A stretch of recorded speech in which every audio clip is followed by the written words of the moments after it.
Concernant les changements climatiques, il a toujours constitué un défi.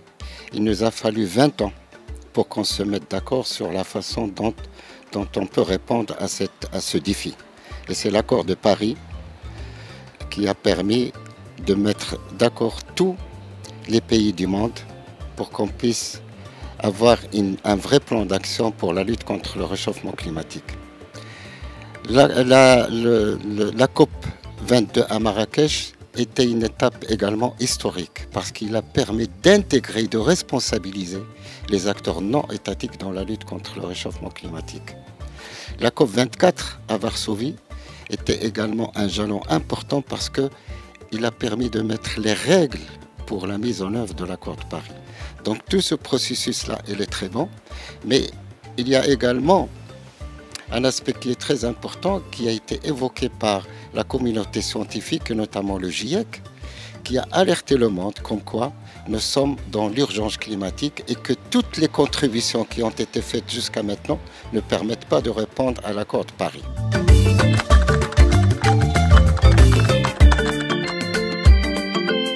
Au niveau de l'Afrique, on a raté le premier moteur de la décarbonisation de l'économie mondiale, à savoir le protocole de Kyoto.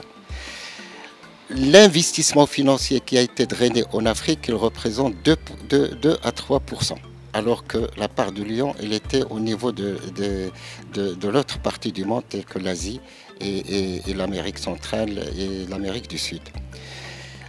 L'accord de Paris, c'est pour cela que je dis qu'on n'a pas le droit de rater ce deuxième moteur qui est enclenché, à savoir l'accord de Paris. Et c'est pour cela que je pense qu'au niveau de l'Afrique, si on a raté le protocole de Kyoto, c'est parce qu'on n'a pas intégré suffisamment les villes et les territoires dans le processus. Et je pense que ce moteur-là, le moteur de l'accord de Paris, il est fondamental, d'autant plus qu'il est institutionnalisé par le partenariat de Marrakech, à ce que l'approche et le paradigme doivent changer, c'est-à-dire il faut que les villes et les territoires soient intégrés. Le vrai challenge de l'Afrique actuellement, c'est quoi? C'est qu'ils sont engagés, ça c'est sûr,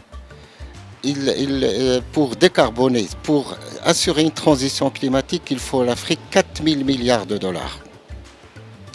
Et ces 4 000 milliards de dollars, c'est un vrai challenge.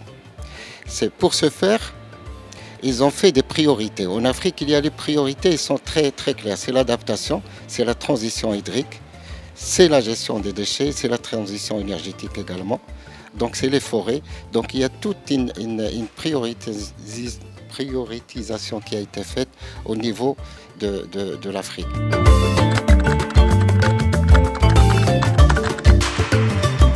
Si l'accord de Paris n'intègre pas en Afrique les villes et les territoires, je ne pense pas qu'on pourrait être au rendez-vous des objectifs de développement durable, mais également de l'accord de Paris.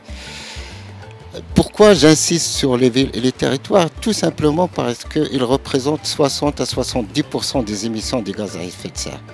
Donc s'il y a des réformes, s'il y a des actions à faire, c'est dans les villes et les territoires parce qu'ils constituent aussi bien le bassin de problèmes, mais également le bassin de solutions. Donc je crois que toute l'innovation qui doit être faite doit se concentrer au niveau des villes et des territoires. Les plans d'action au niveau de l'Afrique, moi au niveau des villes et des territoires, je voudrais évoquer la Convention des maires d'Afrique subsaharienne. C'est une convention qui a pu structurer l'action au niveau territorial, au niveau des villes et des territoires, à travers des plans d'action climat et énergie.